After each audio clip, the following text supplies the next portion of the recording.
ปุญญังมะยายังมะมะภูปัตถวามาโหนตุเวตัสสะปะภาวะทิยาอิทาตถาคโตโลอุปันโนอะระหังสัมพุทโธธัมโมจะเทสินิยานิโก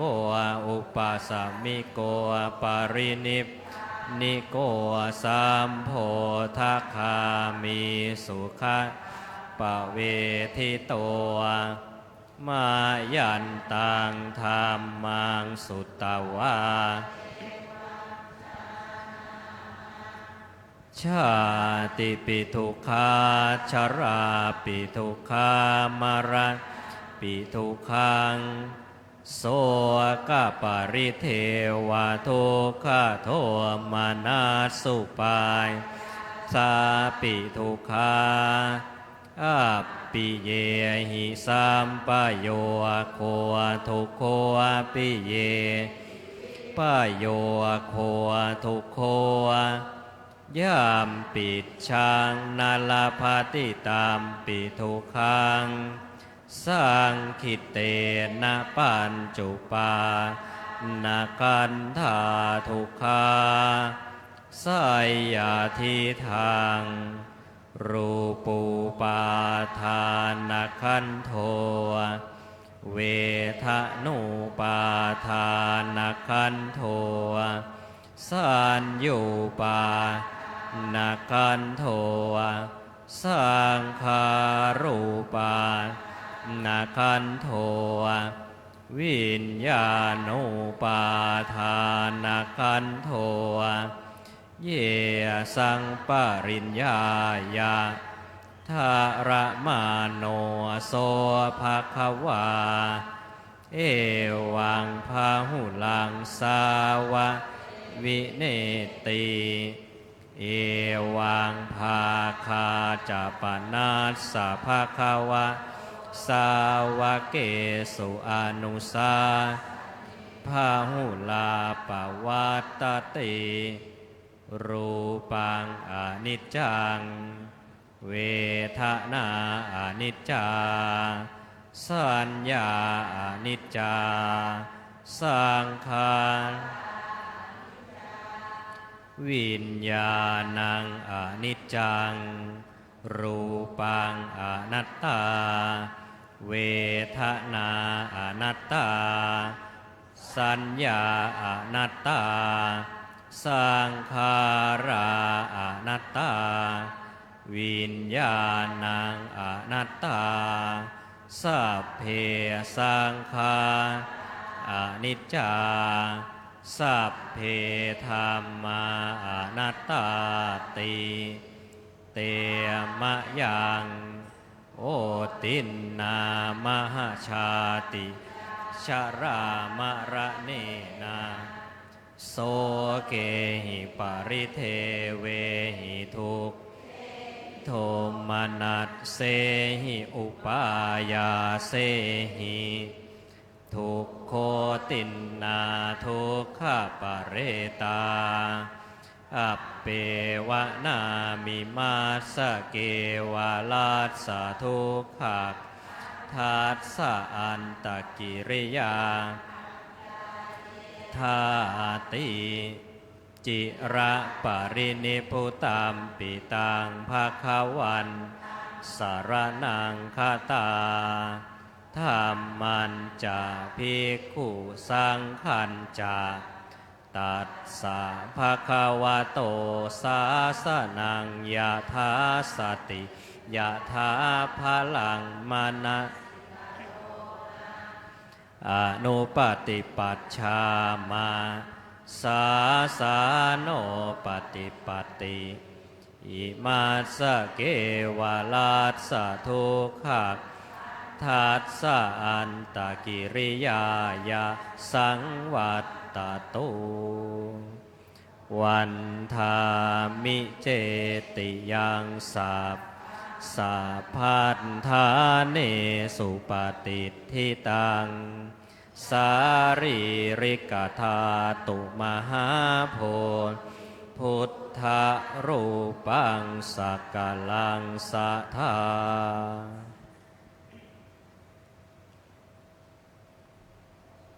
อัจฉโพนโตสุกะปักขัสสะอัตถมีทิวะโสเอวะรูปโปโคโพนโตทิวะโสพุทเทนะภควตาปัญญัตตัสสะธัมมัสสวนัสสเจวะตถาทายะอุปาสกะอุปาสิกานัง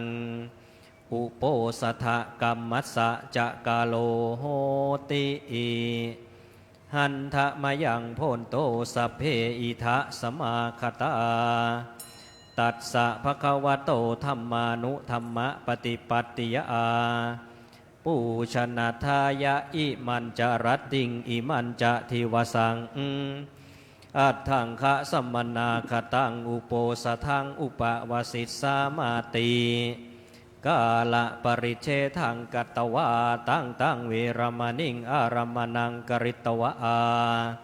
อวิคิตะจิตตาหุตตวาสักกัจจังอุโปสทังขานิสมาธิยายามะอิทิสังหิอุโปสถกาลังสัมปัตตานังอัมหากังชีวิตังมานิรัตถกังโหตุท่านผู้เจริญทั้งหลายข้าพระเจ้าขอประกาศเริ่มเรื่องความที่จะได้สมาทานอุโบสถศีลตามกาลสมัยพร้อมด้วยองค์8ประการให้ท่านสาธุชนอุบาสกอุบาสิกาทั้งหลายได้ทราบในเบื้องต้นก่อนแต่จะสมาทานณบัดนี้ด้วยวันนี้เป็นวันอัฏฐมีดิถีที่ขึ้น8ค่ำเดือน9แห่งสุกปักมาถึงแล้วก็แลวันเช่นนี้ท่านสาธุชนอุบาสกอุบาสิกาทั้งหลายจะได้ฟังธรรมและสมาทานอุโบสถศีลอันประกอบด้วยองค์8ประการที่พระพุทธเจ้าทรงประทานบัญญัติไว้เพื่อประโยชน์แก่การฟังธรรมนั้นบัดนี้ขอกุศลอันยิ่งใหญ่จงเกิดมีแก่เราท่านทั้งหลายที่ได้มาประชุมพร้อมกันณสถานที่นี้พึงมีจิตยินดีที่จะสมาทานองค์อุโบสถ8ประการมีการงดเว้นจากการฆ่าสัตว์เป็นต้นตลอดวันหนึ่งคืนหนึ่งณเวลาวันนี้พึงทำความงดเว้นจากโทษนั้นๆให้เป็นอารมณ์อย่าได้มีจิตฟุ้งซ่านส่งไปในที่อื่นพึงสมาทานองค์อุโบสถ8ประการเหล่านี้ด้วยความเคารพเถิดเพื่อบูชาพระผู้มีพระภาคอรหันตสัมมาสัมพุทธเจ้าพระองค์นั้นด้วยธรรมานุธรรมะปฏิบัติตามกำลังของเราท่านทั้งหลายซึ่งเป็นคฤหัสถ์ด้วยว่าเราทั้งหลายได้ดำรงชีวิตมาจนถึงวันอุโบสถเช่นนี้แล้วนับว่าเป็นบุญญาราศีกุศลอันยิ่งใหญ่อย่าได้ปล่อยเวลาให้ล่วงเลยไปโดยเปล่าปราศจากประโยชน์เลยอันทานศีลภาวนาอย่าเลยละอุตสาหะสืบสร้างทางสวรรค์กุศลส่งคงนิพพานไม่นานครันเกษมสันแสนสุขสิ้นทุกภัยนิพพานังปรมังสุขังนิพพานะปัจจโยโหตุขอเชิญทุกท่านหันหน้าไปทางพระผู้เทศครับกราบพร้อมกัน3ครั้งกราบกราบกราบแล้วสมาทานอุโบสถศีลพร้อมกันมายังพันเตติสรเนนะสหะอัตถังคะสัมมนาคตังอุโปสทังยาจามาทุติยมปิมะยังพันเตติสรเนนะสหะอัตถังคะสัมมนาคตังอุปวสทังยาจามาทัติยมปิมะยังพันเตนะสหะอัตถังคะสัมมนาคตังอุปวสทังยาจามานะโมตัสสะภะคะวะโตอะระหะโตสัมมาสัมพุทธัสสะ นะโมตัสสะภะคะวะโตอะระหะโตสัมมาสัมพุทธัสสะนะโมตัสสะภะคะวะโตอะระหะโตสัมมาสัมพุทธัสสะนะโมตัสสะภะคะวะโตอะระหะโตสัมมาสัมพุทธัสสะ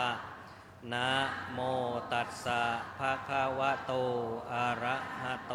สัมมาสัมพุทธัสสะนะโมตัสสะภะคะวะโตสัมมาสัมพุทธัสสะพุทธังสรณังคัจฉามิ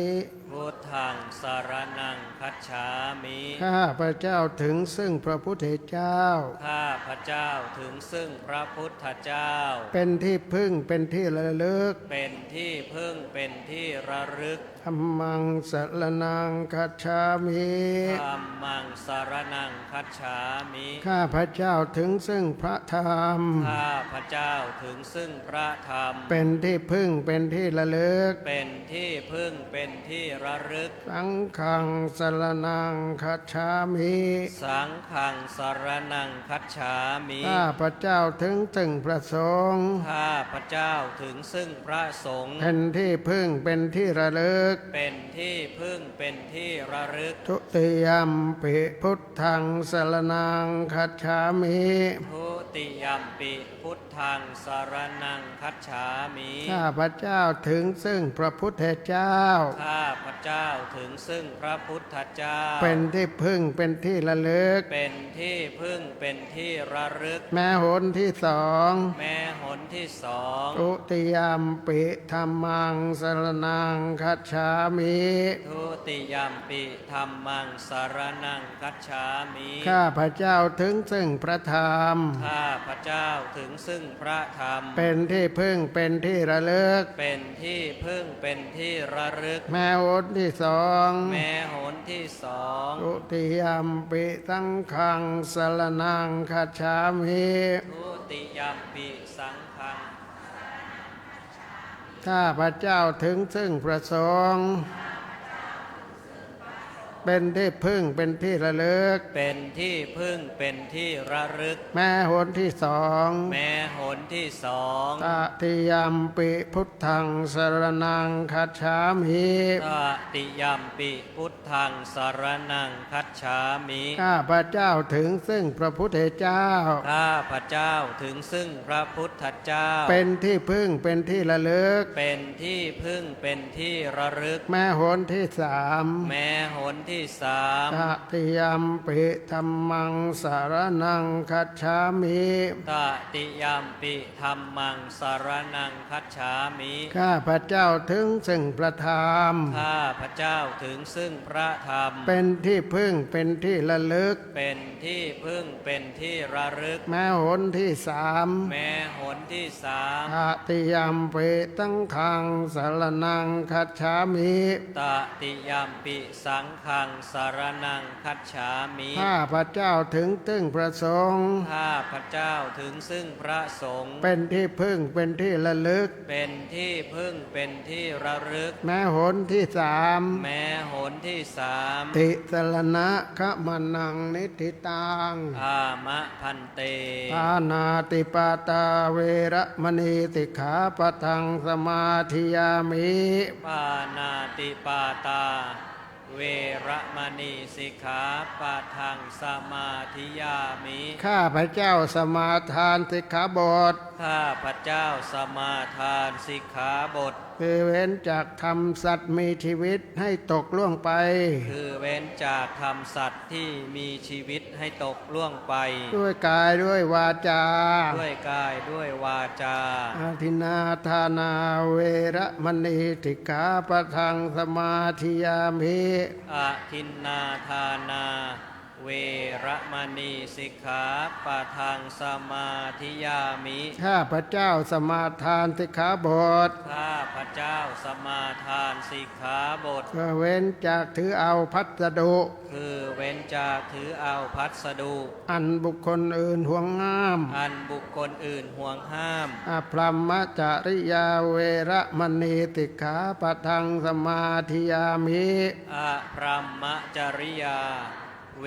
ระมณีสิกขาปะทังสมาธิยามิ ข้าพระเจ้าสมาทานสิกขาบท ข้าพระเจ้าสมาทานสิกขาบท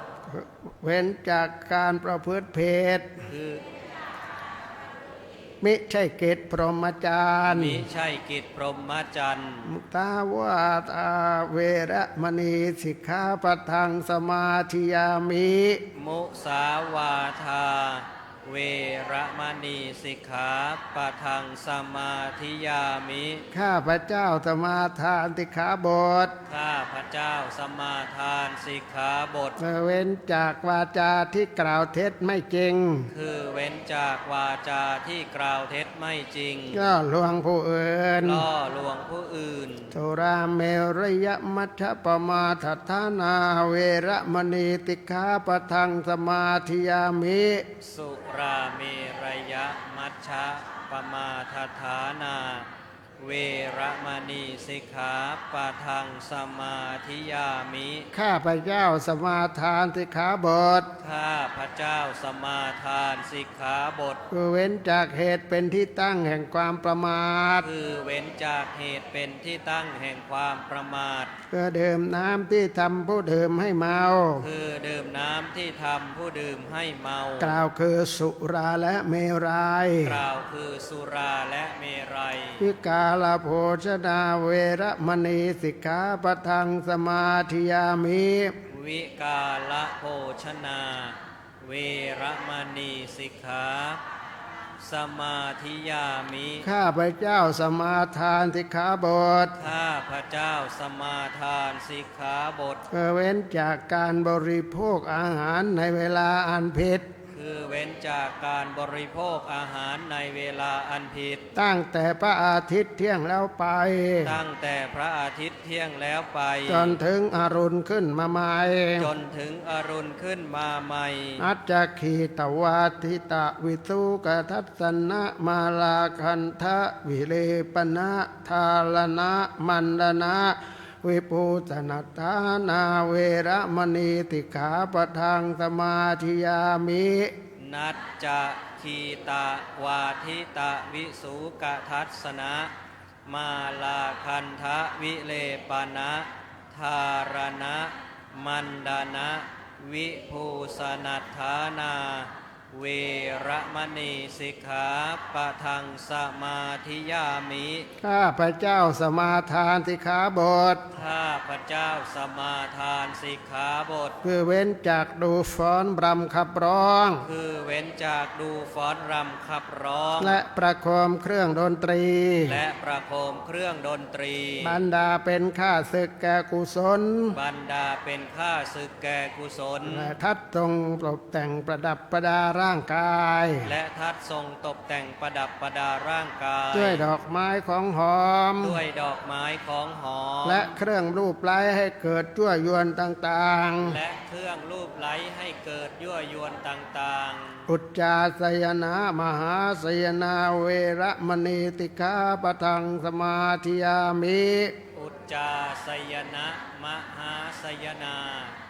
เวระมณีสิกขาปะทังสมาธิยามิ ข้าพระเจ้าสมาทานสิกขาบท ข้าพระเจ้าสมาทานสิกขาบท คือเว้นจากที่นั่งและที่นอนอันสูงใหญ่ คือเว้นจากที่นั่งและที่นอนอันสูงใหญ่ ภายในใส่นุ่นและสำลี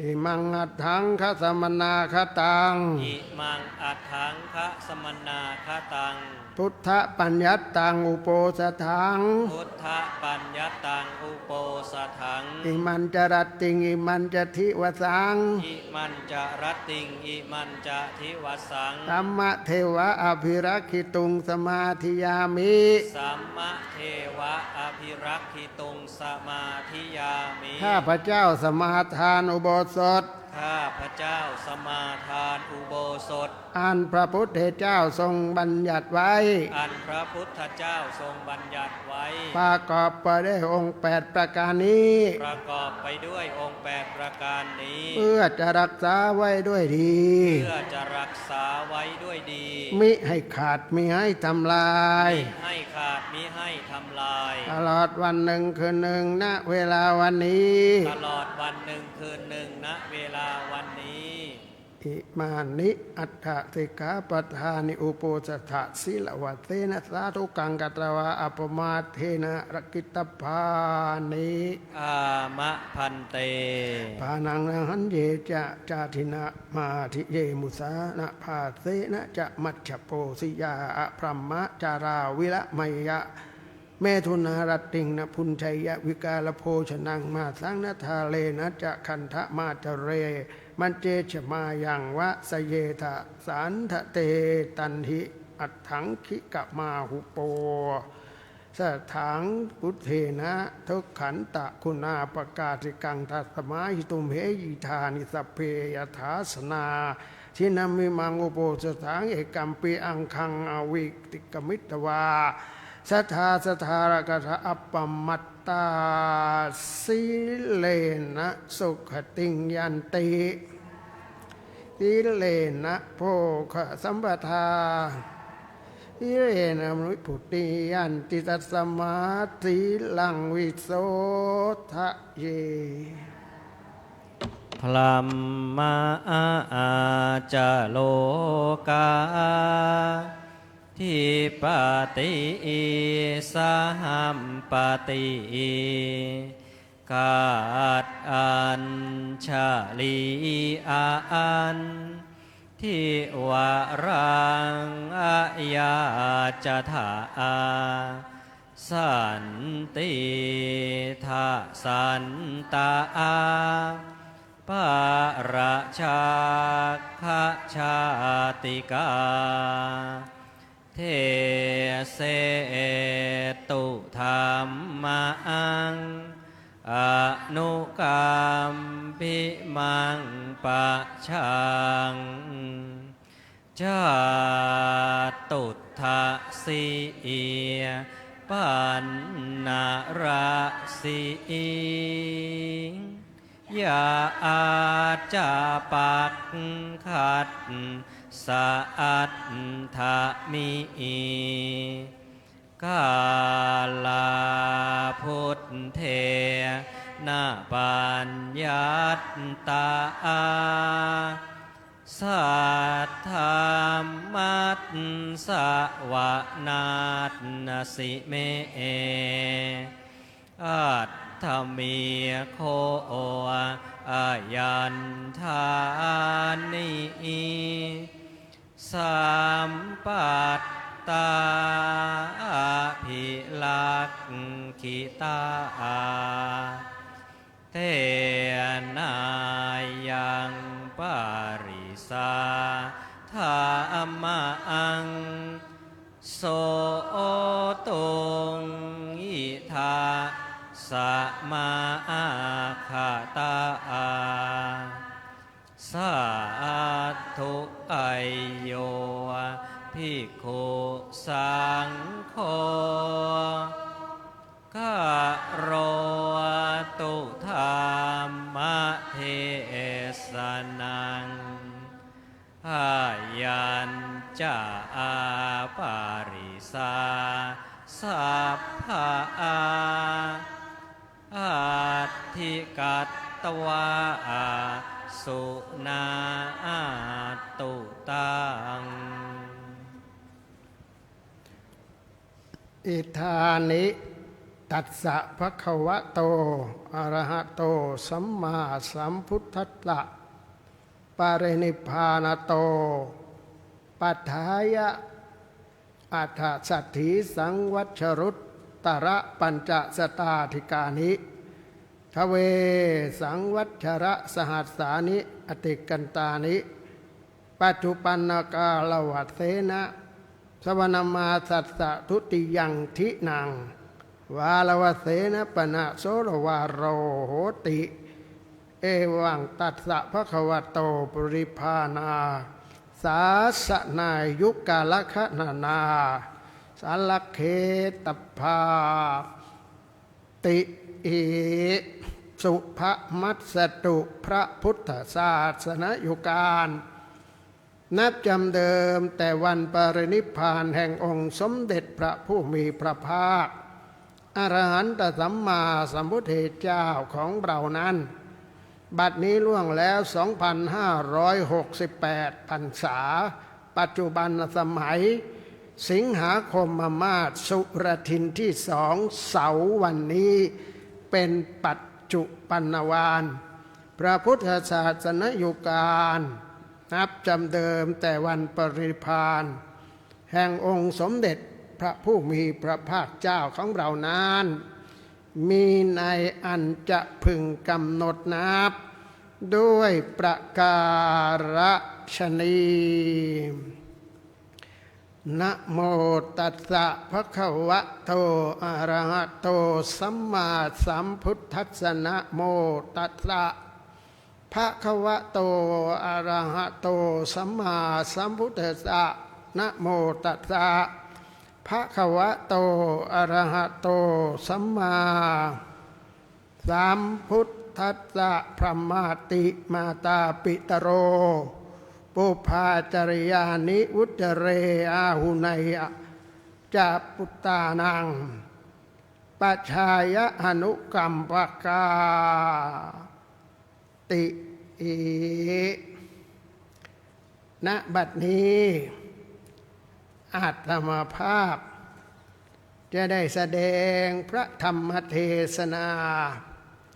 ฉลองศรัทธาบารมีเพิ่มพูนส่วนกุศลบุญญาราศี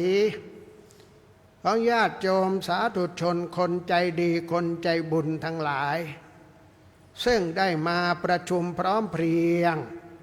กันณวัดพระเชตุพนวิมลมังคลารามราชวรมหาวิหารในพระอุโบสถอันสำคัญแห่งนี้พร้อมด้วยท่านผู้ฟังตามช่องทางต่างๆที่ทางวัดได้ให้ความสะดวกให้ความสบายในการฟังในการชมแม้จะไม่ได้มาณสถานที่นี้ก็เปิดฟังไลฟ์สดจากเพจของวัดประเชตุพนและก็ดูย้อนหลังได้พร้อมทั้งทีวีโลกพุทธศาสนาของวัดประเชตุพนโดยเมตตาเจ้าพระคุณสมเด็จพระมหาธีราจารย์อธิบดีสงฆ์วัดประเชตุพนเจ้าคณะใหญ่หนเหนือเพื่อให้ญาติโยมทั้งหลายได้มีโอกาสได้ฟังธรรมะกันง่ายขึ้นซึ่งก็ปรากฏว่าเป็นที่น่าอัศจรรย์น่าชื่นใจน่ายินดีว่ามีคนติดตามมีคนฟังมีคนดูย้อนหลังหลายพันคนถ้าเป็นวันสำคัญก็เป็นหมื่นฉะนั้นเรื่องราวในพุทธศาสนาจึงถือว่าเป็นเรื่องสำคัญเหมือนอาหารที่เราจะขาดวันใดวันหนึ่งไม่ได้ต้องทานทุกวันเพื่อให้ร่างกายนั้นต่อสู้กับโรคภัยไข้เจ็บมีภูมิคุ้มกันต่างๆได้อดอาหารไปหนึ่งวันกำลังมันก็ลดมันก็น้อยถอยลงไปทำอะไรก็ไม่ค่อยจะคล่องทำอะไรก็ไม่ค่อยจะดีเพราะว่ากำลังมันสูญไปยิ่งวันที่สองวันที่สามวันที่สี่ไม่ได้ทานอาหารให้มายกให้มาแบกให้มาเลื่อยไม้โค่นต้นไม้เพื่อจะประกอบอาชีพอะไรมันก็ยิ่งหนักหนาสาหัสเพราะทำไม่ได้อาหารจึงเป็นสิ่งจำเป็นต่อร่างกายอาหารใจก็เป็นสิ่งจำเป็นต่อใจอาหารใจคือการออกกำลังใจออกกำลังใจก็คือญาติโยมมาฟังธรรมะ และเอาธรรมะไปปฏิบัตินี่เรียกว่าออกกำลังใจเมื่อใจมีกำลังเราเรียกว่ากำลังใจหรือพลังใจเวลาใจตกมีปัญหาอะไรต่างๆที่ถึงขนาดคนฆ่าตัวตายแล้วเราก็เป็นผงเข้าตามันแกะมันแก้มันเขี่ยออกไม่ได้พระพุทธเจ้าจึงบอกการมีเพื่อนเป็นสิ่งที่ดีมากเป็นยศชนิดหนึ่งเรียกว่าบริวารยศเพื่อนจะมาช่วยเขี่ยผงเข้าตามาชาร์จแบตเตอรี่จิตใจมาเติมไฟให้ชีวิตสามารถให้ไปต่อได้เหมือนกับโบราณบอกว่าไม้ล้มข้ามได้แต่คนล้มอย่าข้ามยิ่งเพื่อนล้มยิ่งไม่ควรข้ามประคับประคองเขาให้ลุกขึ้นและก็สามารถไปต่อได้โดยการให้กำลังใจแต่ถ้าเราไม่มีเพื่อนจะให้กำลังใจ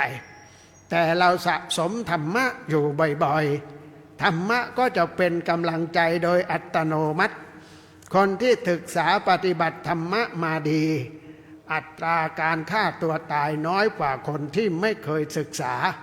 ไม่เคยปฏิบัติธรรมมาก่อนในเดือนนี้เป็นเดือนสำคัญถือว่าเป็นเดือนแม่ในประเทศอื่นๆเขาก็มีวันนี้เหมือนกันแต่ว่าประเทศไทยเราถือว่าเดือนสิงหาเป็นเดือนของแม่เป็นเดือนสำคัญเพราะว่าเรามีพระบรมราชินีซึ่งมีวันคล้ายวันพระราชสมภพในเดือนนี้และก็มีการเฉลิมฉลองกันทั่วประเทศเรียกว่าวันเฉลิมพระชนมพรรษาเรียกว่าวันเดือนแม่และก็เรียกว่าวันแม่แม่เนี่ยมีอำนาจมีพลังยิ่งใหญ่เวลาเราจะให้อะไรยิ่งใหญ่เรามักจะเอาแม่ไปใส่เช่นแม่เหล็กคนนั้นเป็นแม่เหล็กคนนี้เป็นแม่เหล็กเหมือนกับว่าถ้าหากว่าวันนั้นมีดารามาดาราก็เป็นแม่เหล็กของงานดึงดูดคนให้เข้ามาในงานนั้นนักร้องคนนั้นเป็นแม่เหล็กนักร้องคนนั้นมาในงานก็เป็นแม่เหล็กดึงดูดให้คนมางานกันมากขึ้นแล้วก็ถ้าคนไหนเป็นแม่เหล็กคนนั้นก็จะเป็นที่รักเป็นที่ชอบใจไม่ว่าไปที่ไหนคนก็ติดตามไปโดยตลอดถ้าคนเหล่านั้นเป็นคนที่เป็นบัณฑิตคนไปคบหาสมาคมคนติดตามก็ถือว่าเป็นคนโชคดีเพราะว่าทางพุทธศาสนาให้คบบัณฑิตที่บอกว่าปัณฑิตานันจะเสวนาแต่ถ้าคนเหล่านั้นเป็นคนชั่วแล้วเป็นแม่เหล็กด้วยอย่างนี้ก็เป็นการดึงดูดไปให้เกิดความเสียหายแม่เหล็กนี่มีพลังน้ำถ้าหากว่ามันไหลมาอย่างเต็มที่มันก็เซาะตะลิ่งเซาะฝั่งพังไปมากเข้ามันก็เซาะบ้านเรือนทำลายบ้านเรือนทำลายต้นไม้เป็นสุงพังบ้านเป็นแถบๆนี่เรียกว่าน้ำมีพลังก็เลยเรียกแม่น้ำแม่ทัพเป็นที่ชอบอกชอบใจเป็นที่ชื่นอกชื่นใจของคนทั่วประเทศเวลานี้บอกว่าถ้าไม่ได้แม่ทัพบ้านเรือนเราก็อยู่ไม่ได้ก็ตกเป็นของเขาแผ่นดินไปเป็นของเขาเราก็เลยแม่ทัพเราก็เลยรักแม่ทัพแม่ทัพนี้ถือว่าเป็นใหญ่ในกรมในกองในฝ่ายทหารแม่ทัพในพุทธศาสนาพระสารีบุตรก็เคยเป็นเรียกว่าพระธรรมเสนานีเป็นใหญ่เป็นแม่ทัพธรรมที่พระพุทธเจ้าไว้วางใจให้เป็นทีนี้เรื่องแม่เนี่ยมีเรื่องราวมากมายในพุทธศาสนาคำบาลีก็กล่าวคำที่น่าอัศจรรย์ว่าเวลาขึ้นต้นบาลีจะมีคำว่ามาตาปิตุดังได้กล่าวอารัมภบทจุนีบทในตอนต้นว่ามาตาปิตุอุปัฏฐานังให้สังเกตตัวบาลีให้ดีเพราะมีคำว่ามาตาอยู่ข้างหน้าและก็ปิตุอยู่ข้างหลังเราก็นึกว่ามาตาแปลว่าแม่ ปิตุเป่าแปลว่าพ่อเอาแม่ไว้ข้างหน้าแสดงว่าแม่นี้ยิ่งใหญ่มากยิ่งใหญ่กว่าพ่อ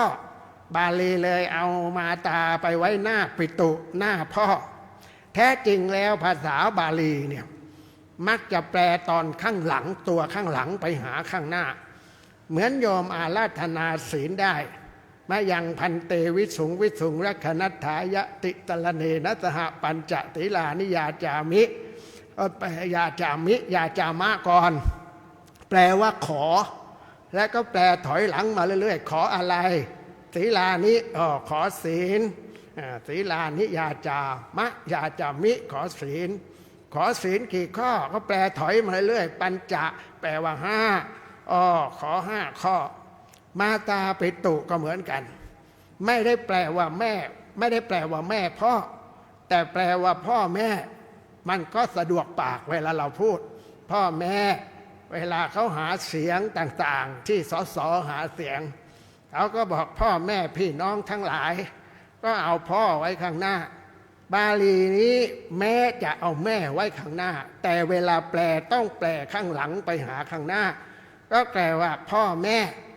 อีกคำหนึ่งซึ่งเป็นสิ่งที่น่าสนใจที่เราเวลาถวายดอกไม้ธูปเทียนก็มีคำถวายเหมือนกันว่าอิมานิมะยังพันเตทีปะทูปะปุพพะมีดอกไม้ว่าไปเรื่อยก็แปลถอยหลังเหมือนกันทีปะทูปะให้เข้าใจว่าทีปะนี้คือเทียนและก็ทูปะนี้คือธูปแต่ว่ามีหลายงานที่ไปฟังแล้วไม่สะดวกหูขัดหูหลายงานแล้วเพราะว่าคนประกาศ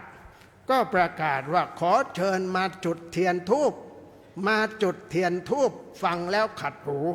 เพราะว่าเราเคยฟังแต่ธูปเทียนมาตลอดจุดธูปเทียนแล้วทำไมไปพูดเทียนธูปซึ่งมันไม่เป็นไปตามหลักที่เคยพูดกันมาตั้งแต่โบราณอาจารย์ตั้งแต่โบราณแล้วบางคนก็ไปถามว่าทำไมถึงประกาศอย่างนั้นตรงนั้นเขาบอกว่าตรงนี้เป็นสถานที่ราชการกลัวเจ้านายติดผิดติดไม่ถูกบอกจุดธูปเทียนเลยไปจุดธูปก่อน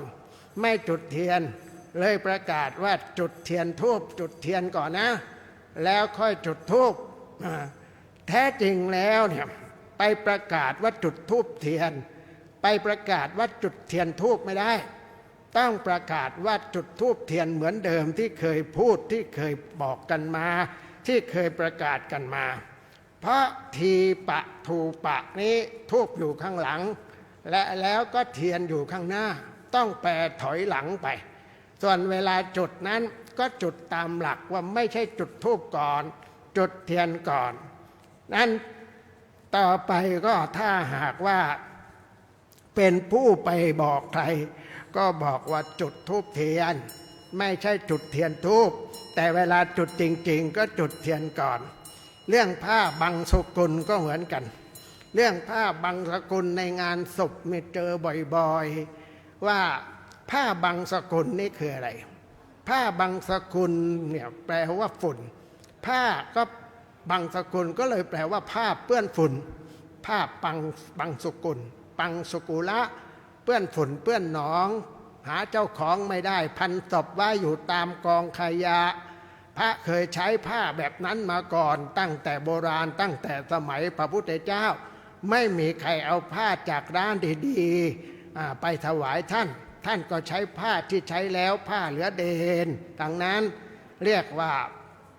ผ้าเปื้อนฝุ่นบังสุกุลนี่แปลว่าฝุ่นผ้าเปื้อนฝุ่นพอมาสมัยนี้ไม่ได้ใช้ผ้าทิ้งที่กองขยะพระก็ไม่ต้องไปค้นที่กองขยะพระก็เอาผ้าที่โยมมาถวายอย่างดีใส่พลาสติกมาเรียบร้อยไม่ได้ทำแบบเก่าเหมือนเดิมแต่มีคนมาคิดว่าแหมอยากจะนึกถึงเป็นอนุสรณ์ว่าพระเคยใช้ผ้าแบบไหนมาก่อนเราจะหยิบเอาผ้าบังสกุลนี้มาเรียกอีกครั้งหนึ่งแล้วก็เอามาใช้อีกครั้งหนึ่งเอามาใช้งานไหนดีไม่มีงานไหนดีไปกว่างานศพอีกแล้วเพราะเดิมบังสกุลมาจากผ้าพันศพผ้าเปื้อนผ้าสกปรก เอาละเอามาไว้ในงานศพก็แล้วกัน ใช้เรียกในงานศพแล้วก็เอาสายศีลสมมติว่าเป็นศพแล้วก็เอาผ้าไปวางที่สายศีลสมมุติว่าเอาไปพาดวางไว้ที่ศพแล้วพระเวลาไปหยิบมาใช้ก็หยิบสมมติว่าหยิบมาจากที่ศพก็สมมุติเท่านั้นเองไม่ใช่บังสกุลแท้เพราะแท้มันต้องสกปรกแต่มันไม่สกปรกเอาไว้เป็นอนุสรณ์เฉยๆแต่เวลาคนประกาศในงานศพมักประกาศเป็นการจัดชั้นวรรณะของผ้าโดยบอกให้คนที่มาในงานขอเชิญไปเอาผ้าไปวางบนสายสิญจน์และก็บอกว่าผ้าบังสุกุลคนนั้นเชิญคนนั้นคนนี้ญาติมากเอาผ้าไปก็บอกว่าผ้าบังสุกุลแต่พอเป็นประธานจัดชั้นวรรณะเลยไปเรียกว่าขอเชิญประธานไปทอดผ้ามหาบังสุกุลซึ่งเป็นการใช้ผิดจะไม่ต้องไปมีมหาจะไปมีมหาทำไมไปบอกเลยว่าทอดผ้าไตรบังสุกุลถ้าใส่ม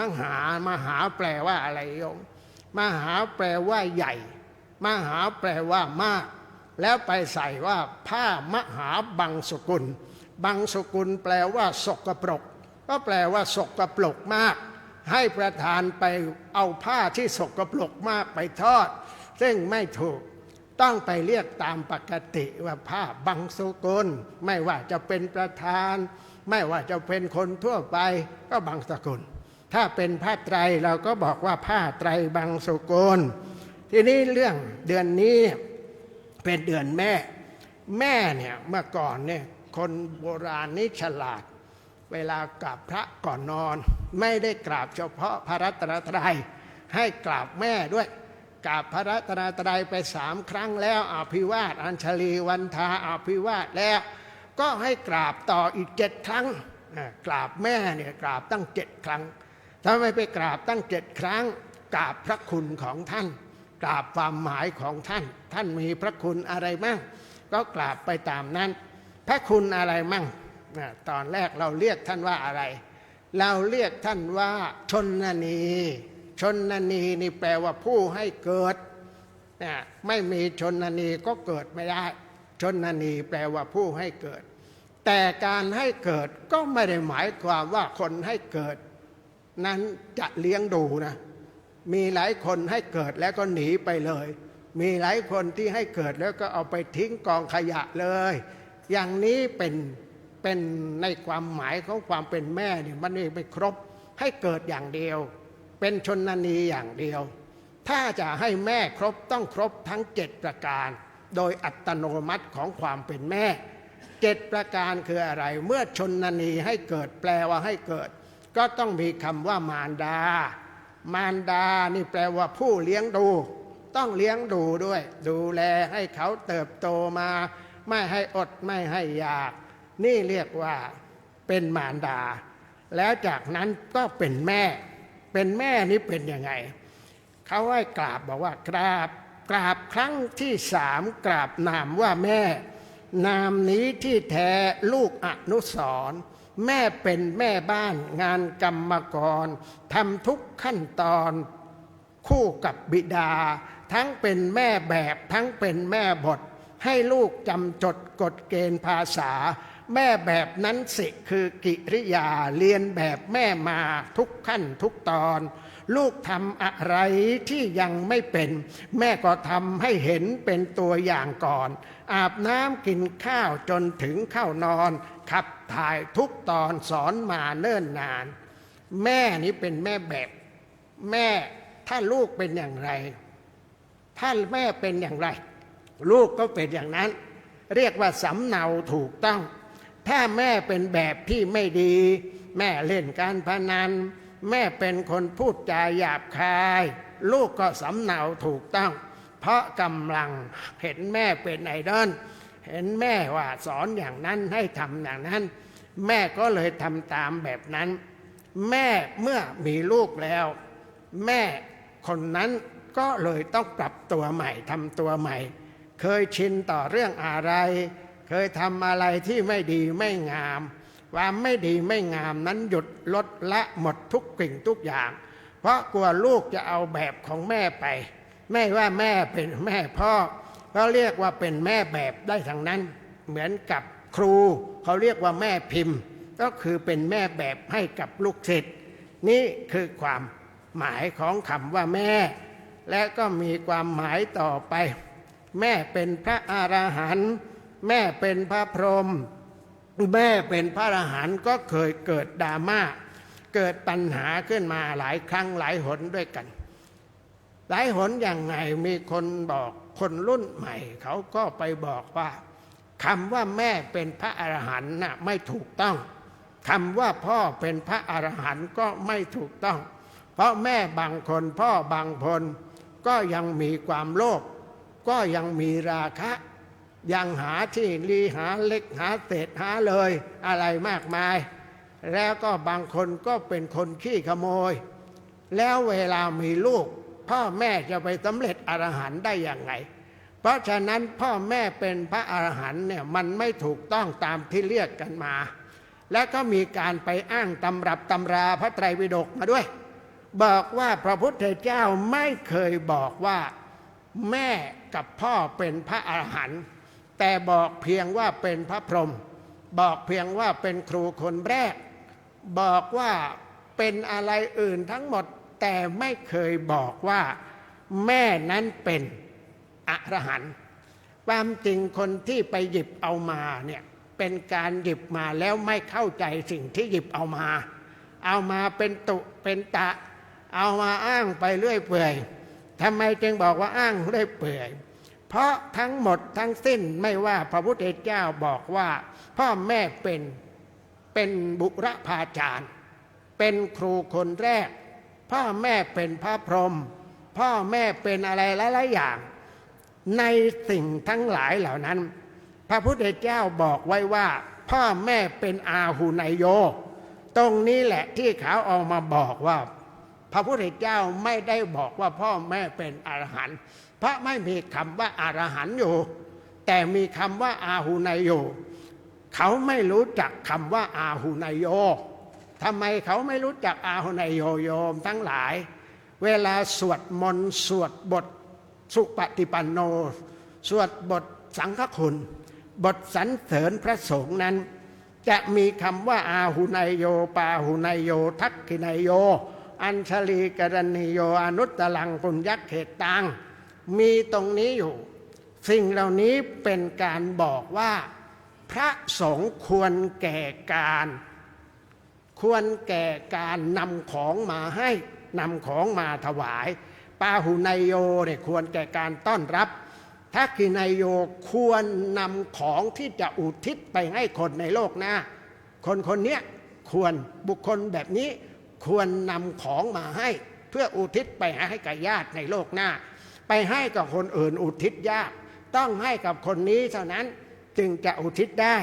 และก็ควรแก่การอัญชลีควรแก่การกราบไหว้นอบน้อม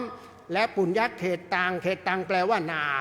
ปุญญะคือเป็นเนื้อนาบุญควรแก่การบูชาควรต้อนรับควรนอบน้อมควรถวายควรทำบุญอุทิศเหล่านี้คือพระสงฆ์แล้วพระสงฆ์นี้แหละญาติโยมทั้งหลายไม่ได้หมายถึงพระสงฆ์ธรรมดาโยมมีคำสวดว่าอัฏฐปุริสปุคลาจตุรานะนั่นคือคู่แห่งบุรุษแล้วก็อัฏฐปุคละก็คือคน8จำพวกคน8จำพวกคือใครบ้างพระสกทาคะพระโสดาบันพระโสดาปฏิมักหรือโสดาปฏิมักโสดาปฏิผลสกทาคามิมักสกทาคามิผลอนาคามิมักอนาคามิผลอรหัตตมักอรหัตตผลทั้งหมดทั้งสิ้นนี้แหละคือบุคคลที่เป็นอาหุนายโยเพราะฉะนั้นเมื่อเป็นเช่นนี้ก็แสดงว่าเป็นอริยบุคคลเมื่อเป็นเช่นนี้พระพุทธเจ้าบอกพ่อแม่เป็นอาหุนายโยก็หมายอยู่ชัดเจนแล้วว่าพ่อแม่เป็นอริยบุคคลแล้วไม่ใช่อริยบุคคลธรรมดาโยมพระโสดาบันนี่แต่งงานได้นะแต่งงานได้ยังมีกิเลสยังมีความโกรธ ยังมีอะไรอยู่ในใจแต่พระอรหันต์โยมสำเร็จอรหันต์แล้วหมดกิเลสเลยมาเปรียบพ่อแม่ว่าพ่อแม่เป็นอรหันต์นั้นไม่ได้เป็นอรหันต์ของใครแต่เป็นอรหันต์ของลูกหมายความว่าในสายตาของพ่อแม่ไม่ได้มองลูกอย่างราคะในสายตาของพ่อแม่ไม่มีความโลภที่จะเอาอะไรลักขโมยอะไรของลูกไปมีแต่จะให้สมบัติเท่าไรเหนื่อยยากขนาดไหนได้มาแล้วมรดกมากมายก็จะให้แก่ลูกความโกรธพ่อแม่มีกับลูกไม่ได้โกรธแบบโกรธคนอื่นที่จะพยาบาทอาฆาตแค้นทำลายแต่พ่อแม่นั้นแสดงอาการกลัวลูกจะตกไปในที่ชั่วเป็นอารมณ์ของพระอรหันต์ล้วนๆฉะนั้นพระพุทธเจ้าที่บอกไว้ไม่ได้พูดถึงคำว่าอรหันต์นั้นแต่ท่านพูดคำว่าอาหุนายโยนั่นก็คือพ่อแม่เป็นพระอรหันต์ถูกต้องแล้วทีนี้เรื่องของความกตัญญูต่อพ่อแม่มีบุคคลสำคัญมากมายที่มีความรักต่อผู้เป็นพ่อเป็นแม่กรมพระยาดำรงราชานุภาพเนี่ยเป็นบุคคลสำคัญมากเป็นพระราชโอรสของรัชกาลที่ 4เป็นคนบอกว่าวัดพระเชตุพนของเราเนี่ยเป็นมหาวิทยาลัยแห่งแรกของประเทศไทยที่มีสรรพวิชาการอะไรเยอะแยะมากมายมีศิลาจารึก8 หมวดให้ได้ศึกษากันสมัยก่อนนี้ตำรับตำราครูบาอาจารย์หวงวิชาไม่สอนให้ใครง่ายๆแต่ว่าวัดประเชตุพนรัชกาลที่ 3ให้ทำศิลาจารึกไว้ไม่หวงวิชาใครจะมาศึกษาวิชานวดวิชาแพทย์วิชาอะไรต่างๆก็มาได้ที่วัดนี้กรมพระยาดำรงราชานุภาพก็เลยบอกว่าวัดนี้เป็นวัดที่เป็นมหาวิทยาลัยแห่งแรกกรมพระยาดำรงราชานุภาพนี่เป็นกำพร้าตั้งแต่7 ขวบ7 ขวบนี้พ่อก็ไม่อยู่แล้วพ่อคือใครก็คือรัชกาลที่ 4ท่านเสด็จสวรรคตรัชกาลที่ 5ก็ขึ้นต่อไปแล้วเต้าจอมบรรดาชุ่มซึ่งเป็นแม่ก็เลยเห็นว่าสิ้นรัชกาลสิ้นพ่อเราจะอยู่ในวังไม่ได้แล้วก็เลยจูงลูกชายกรมพระยาดำรงเนี่ยออกมาจากวังแล้วก็ไปอยู่แบบคนจนเลี้ยงดูแบบคนจนต่อมารัชกาลที่ 5ทรงทราบแล้วเจริญวัยได้ศึกษาวิชาแล้วจึงให้เป็นเสนาบดีกระทรวงมหาดไทยถึง20 ปีเป็นอยู่นานที่สุดปัจจุบันเรียกว่ารัฐมนตรีว่าการกระทรวงมหาดไทยสมัยนั้นเป็นเสนาบดีแล้วก็ท่านก็ต้องทำงานทั้งวันทั้งคืนเลยปลูกบ้านเล็กๆให้กับแม่ใกล้ๆกับวังของท่านเพราะว่าแม่จะได้ไม่รำคาญเวลาเปิดไฟพอนอนหลับแล้วลูกยังเปิดไฟทำงานอยู่คนนอนมันต้องปิดไฟแม่อยู่ตั้งหากก็แล้วกันก่อนจะไปทำงานที่กระทรวงมหาดไทยก็ไปกราบเท้าแม่ถ้าแม่นั่งเก้าอี้ก็เอาหน้าผากของตัวเองไปซบไปซับที่หลังเท้าของแม่ว่าสิริมงคลจากเท้าของแม่ให้เข้ามาไว้ในศีรษะของลูกจะได้มีความคิดมีความอ่านในการที่จะทำประโยชน์อะไรให้กับบ้านเมืองทำอย่างนี้ตลอดเวลาก่อนไปทำงานและก็บอกว่าอยากกินอะไรแล้วตอนกลางวันพอทำงานเสร็จหมดเวลาเลิกงานแล้วก็ไปซื้อผลไม้บางลำพูถุงใหญ่ๆที่แม่ชอบเอามาให้แม่พระพุทธเจ้าของเรานั้นท่านก็ยังนึกถึงแม่ตายหรือแม่สิ้นพระชนไปตั้งแต่อายุ7 ขวบท่านไม่สามารถจะตอบแทนคุณมารดาได้เพราะว่าตายแล้วสิ้นพระชนแล้วแต่พระพุทธเจ้าสามารถทำได้คนอื่นทำไม่ได้เพราะสามารถที่จะไปหาที่อยู่ของแม่ได้ในภพอื่นโดยไม่ต้องตายก่อนคือไปดาวดึงส์ไปตอนเข้าพรรษาเรียกว่าไปตอบแทนคุณแม่อยู่บนโน้นถึง3 เดือนประธานาธิบดีอับราฮัมลินคอล์นซึ่งเป็นประธานาธิบดีที่คนอเมริการักมากที่สุดเหมือนกับคนไทยรักรัชกาลที่ 5เพราะว่าเลิกทาสลินคอล์นก็เลิกทาสและการที่ 5ก็เลิกทาส ตอนที่ไปสาบานตนเป็นประธานาธิบดีเขาบอกว่าให้ทางโน้นรอก่อนเขาจะไปตอบแทนคุณแม่ไปกราบแม่ไปลาแม่แต่ก่อนคนที่เขาไปลาเนี่ยไม่ใช่แม่แท้เพราะแม่แท้ก็ตายเสียตั้งแต่เขา9 ขวบแล้วก็แม่เลี้ยงดูเขามา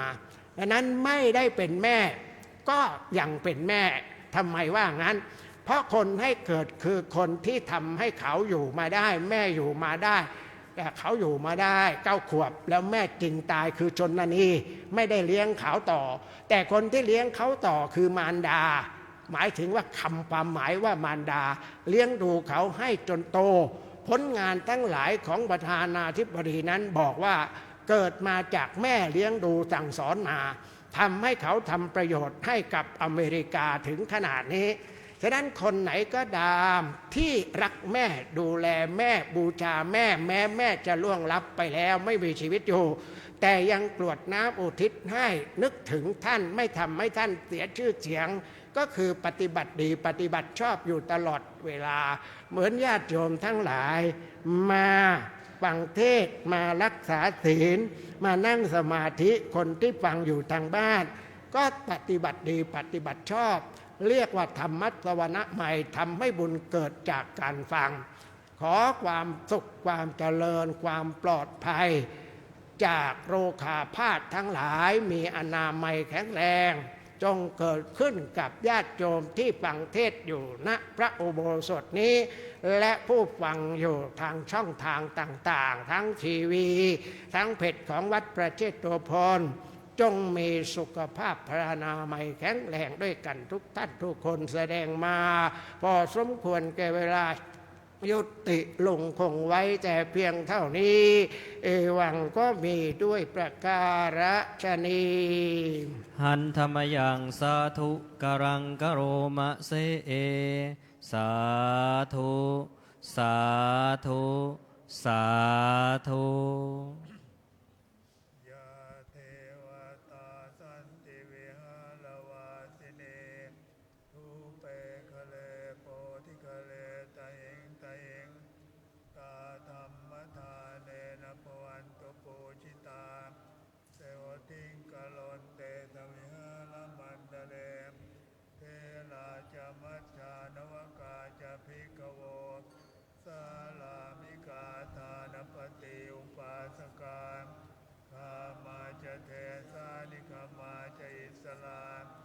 สัพพานภูตาสุขิตาภวันตุเต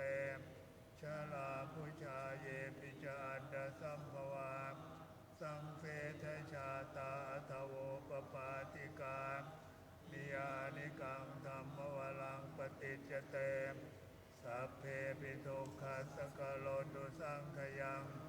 หาตุจิลังสตังธัมโมธัมมัสสลาจะปุคลาสังโฆโหตุสมังโฆวะอัฏฐายะจาหิตายะจาอเมลักขตุสัทธัมโมสัพเพปิธัมมจาริโนพุทธิสัมปะปุณยามะธัมเมอริยา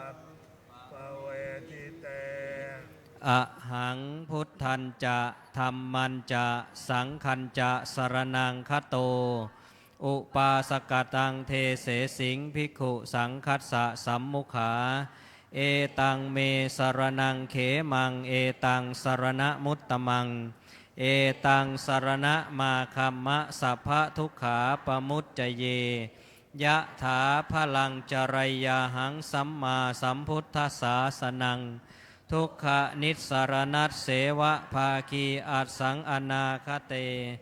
กายเยนะวาจายวเจตสาวาพุทเทกุกัมมังปะกตังมยายังพุทโธปฏิคันหตุวัจจยันตังกาลันตเรสังวริตุงวะพุทเทกายเยนะวาจายวเจตสาวาธัมเมกุกัมมังปะกตังมยายังธัมโมปฏิคันหตุวัจจยันตังกาลันตเรสังวริตุงวะธัมเมกายเยนะวาจายวเจตสาวาสังเคกุกัมมังปะกตังมยายังสังโฆปฏิคันหตุวัจจยันตัง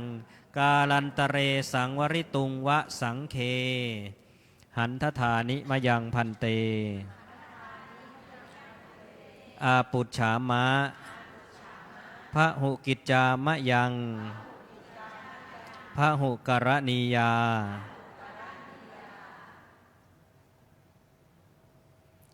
สาธุพันเต